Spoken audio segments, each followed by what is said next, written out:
So XDefiant, the named Call of Duty killer, that's a term that a lot of people like to do. The only game that I think has ever come close to actually kneecapping or anywhere close to killing Call of Duty, not killing it so it doesn't exist anymore. Call of Duty, regardless of what people say, it's trash and stuff like this, will still sell year to year crazy amounts of copies.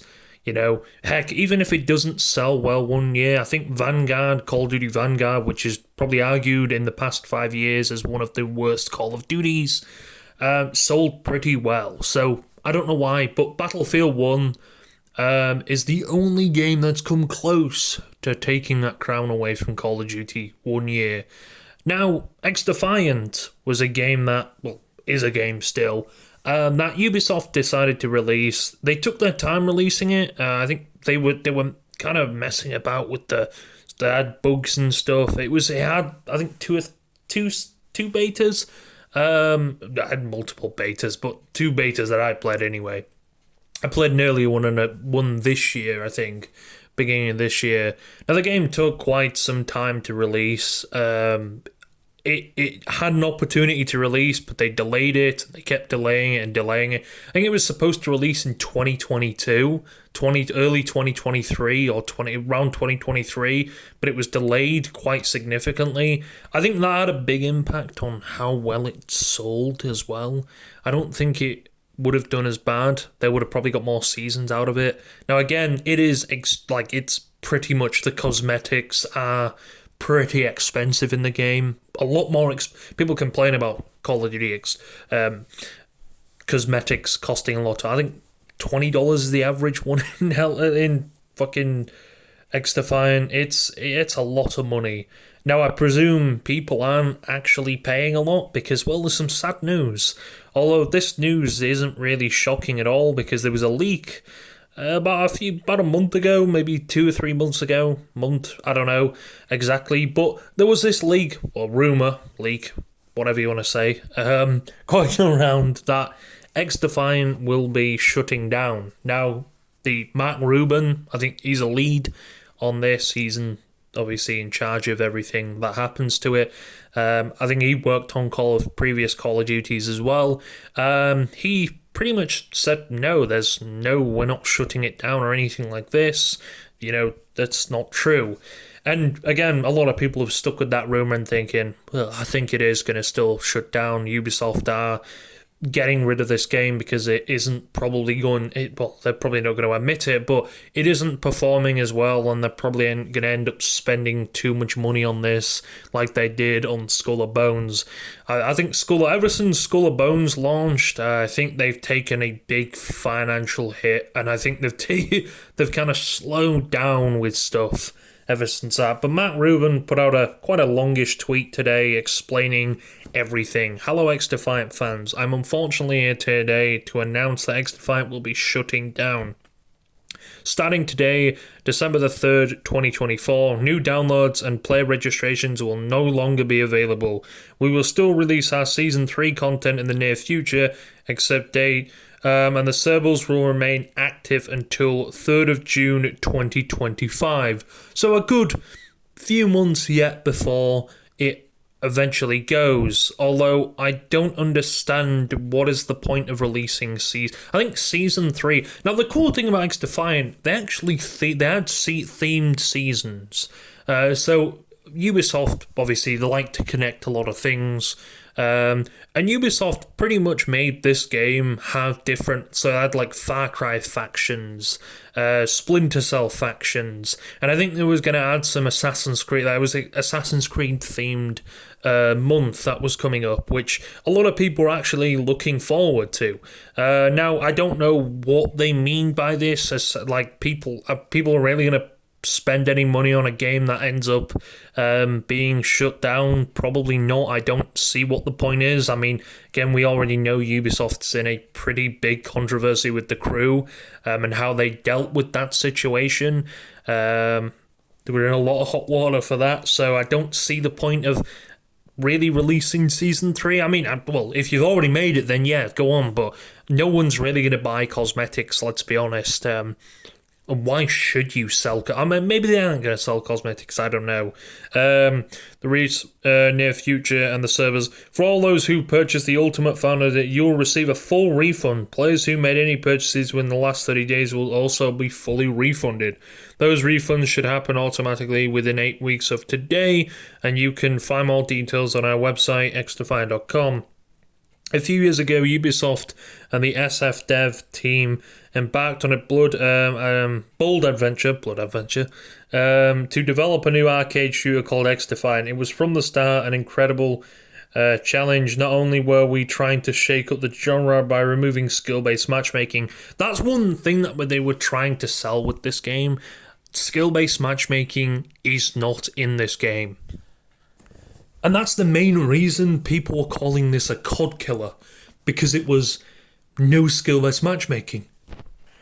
And that's been a wide-ranged topic, a controversial topic within the Call of Duty community, that, yeah, we don't like skill-based matchmaking. To run you down what skill-based matchmaking is, although it's kind of obvious, it pairs you up with people with the similar skill than you. However, it doesn't work exactly how maybe they even realise it is. Pretty much, the game bases you off how well you do in a game and various other factors. It doesn't base you off your connection, which is why some games are absolutely arse connection. However, that's relevant. However, skill-based matchmaking does do one thing. It puts you in lobbies. You have one good game. Say if it's your first game on, you have a really good game, drop, 40 kills, something like that. And boom, your next game is absolutely sweaty. It is, and bear in mind as well, you don't even play with the same people. There's disbanding lobbies with skill-based matchmaking, which is a lot of they fixed with this game, which is one thing that people liked. You could still play with the same people, you know? And again, if this is good for like Search and Destroy, I don't know if it has Search and Destroy, because I haven't played XDefiant in a while, to be honest with you. God, I haven't. I'd be very low rank if I went on it now. While bringing back an old school arcade shooter experience, but we were also diving into a high risk, high reward realm of free to play. And for that, I want to applaud not only the dev team, but also Ubisoft leadership for taking that chance. Free to play in particular is a long journey. Many free to play games take a long time to find their footing and become profitable. It's a long journey that Ubisoft and teams working on the game were prepared to make until very recently, but unfortunately the journey became too much to sensibly continue. Free to play games, I mean, like Fortnite and stuff like that, I mean, that basically is just, that's always gonna be a thing for a very long time. You know, battle royales, to be fair, 90% of free-to-play games just have to try and make money from them cosmetics. I mean, again, Fortnite, they're going to make that because they got Juice WRLD skins and whatever. They've got rappers in there and they have they're basically constant. I mean, they're spending money, but they're making a shit ton of money. I think within like 2017, 2018 range, they made a few billion, in a few months. So they were making a lot. And again, there's different types of free-to-play games, but they ain't exactly profitable. You've got to make a profit at the end of the day. I mean, studios don't cost... they don't come for free, unfortunately. You got to pay staff as well. You got to pay for their time. You got to pay for the equipment, stuff like that. And unfortunately, these things now. While I don't like Ubisoft 100%, I think they're a company that goes all over the place and they piss people off. You can look many places to reason why a lot of people hate Ubisoft, but I kind of agree with them. They've taken a big chance again with Skull and Bones. They lost a lot of money on that game. So I think they're going to take, I don't really expect them. Again, I'm guessing, I'm presuming anyway, no one's really buying the cosmetics like they thought. And unfortunately, it's pretty much, if it's not making any money or a significant amount of money, that... in other words... if the game's not making more money than it's costing people like developers and stuff like that, you're just eating into your own profit, and it's obviously not going to do well. And again, he's not wrong. free-to-play is kind of a hard niche. There's so many free-to-play games out there. I think a lot of them, they just release a free-to-play game and hope it does well, and then make a quick buck, and then I think they don't really care about the game anymore. I think that's what a lot of free-to-play games are kind of used as now. Let's just make a fair bit of money. And a lot of them, free-to-play games will do well for like indie studios and stuff like that, although a lot of them end up releasing games for pretty cheap. I'm of course heartbroken to have writing this post. Yes, this game has been personal passion for me for years, and yes, I know that not all challenges lead to victory. But I also want to recognise the developers who have been affected by this closure. Each and every one of them is a real person with a real life separate from their own. From our own, and we all have so much their passion making this game, and I hope that they can be proud of what they did and achieved. I know that I will always be proud and grateful to have worked with such a great team. If there's one thing I hope we can take all away from this experience, it is the importance of open, honest communication between developers and players. That's one thing I actually respected with XDefiant. They were pretty communicative with the players, something that Call of Duty really doesn't do to a level. Like Mark Rubin would always be replying to people on tweets and stuff like that. Always, like, people tweet him and said, oh, there's this problem. He'll say, oh, I'm having a look into it, and I'll have the team have a look into it and stuff like that. That's why I kind of liked where XDefiant was going. Like, it was cool that they had a team working for him.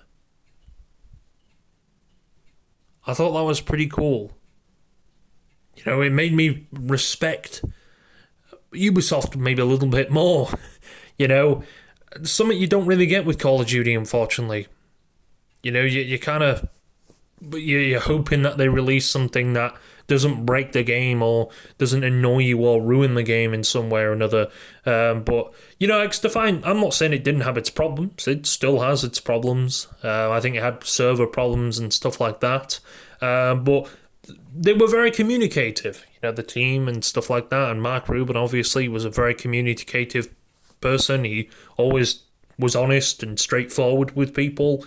He didn't bullshit them like a lot of devs and a lot of teams and stuff would, because obviously, I guess it's in their best interest to do that.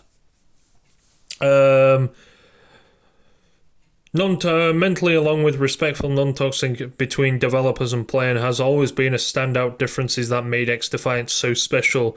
From my very first post about XDefiant, this was the vision I wanted to champion, and I hope it leaves a positive mark on how the game industry treats its players and communities. I do think the gaming industry really treats players like shit, considering how much players and how much time they put into games. Developers do. I mean, I'm not saying players don't treat them like shit. They do tell them. I remember when, was it Last of Us came out, they were fucking hell, I would think like 2020. Holy shit, developers were being told to kill themselves and stuff. And no, that's not a good thing, Obviously not. But I think both sides should be pretty communicative with each other. And I think developers as well should look on Twitter and be responsive to people. I think David Vonda used to do that, to be honest. I'm not too sure. I think he did. But yeah, I really wish that would be the outcome. The more communication you have with your players, you can get across to them and stuff like this. Again, they're the reason why your game is existing. They're the reason why your game is still popular. It doesn't matter who it is. If you're buying a game for $30, $40, $50 upwards, even that, you kind of you have the right to be annoyed at developers. You have the right to be. I mean, you don't have the right to go and tell them to kill themselves and stuff like that, and threaten them and threaten their families and threaten their life and various. No, you don't. Of course not. But you do have the right to be quite angry, and that's what a lot of players are, and that's kind of why I like XDefiant. Yeah, they had problems. I think every game does. But let's be honest. I think they were very communicative. They're very honest. They got to that's kind of what I hope. I hope this leaves a mark, like he said. on the gaming industry, and pretty much like makes devs think, oh wow, maybe we should do that. Now, obviously, not all devs. Indie studios seem to be more communicative, and I'm not saying you're not going to see everyone's things, but look for main problems. I see multiple people complaining in Call of Duties whenever they put a tweet out, multiple people complaining about certain things. Maybe look into them. Have a moderator actually look at these and say, oh, we're having a look into this, or this, or this. A bit more communication would go a long way, and it would make a lot more people respect the game, and also a lot more people be like, wow. It's like if you've got a recurring customer to a shop or something like that, you're not just going to say, one day, oh, no, fuck off or some, or not communicate with them. They're your valuable customer. These people most likely are playing Call of Duty are the people that buy this year off year, and the same people who buy FIFA and stuff like that, and games like that. These are the people who put hours into these games, and the devs just laugh in their faces. And yes, while I do think these guys are still idiots for buying this shit year and year, even though the devs don't really care about them, still, they're passionate about that game. To our players, thank you from the bottom of my heart. I want to express my deepest gratitude for the incredible community that has grown around XDefiant. Your passion, creativity, and the dedication have inspired us every step of the way. Sorry. Maybe every day of the way as well. Yeah. The utmost love and respect, Mark. So yeah, that was an unfortunate thing. It's sad to see where XDefiant's gone. This rumor again did come around, a few months back, but obviously I think he denied it. Maybe he didn't want to say something. I don't know. I don't know what they're going to do with content and cosmetics. Surely they won't sell cosmetics anymore.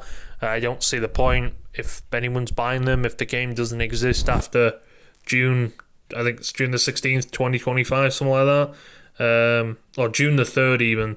So it's like, yeah.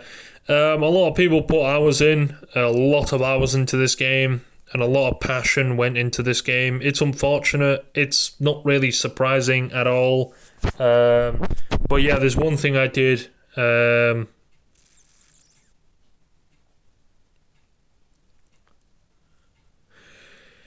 Yeah. I think that either doing this to guilt trip people, who knows. If we see after Season 3's released, they turn back and they say, oh no, we're not actually closing it down. Oh, that would be funny. But, yeah.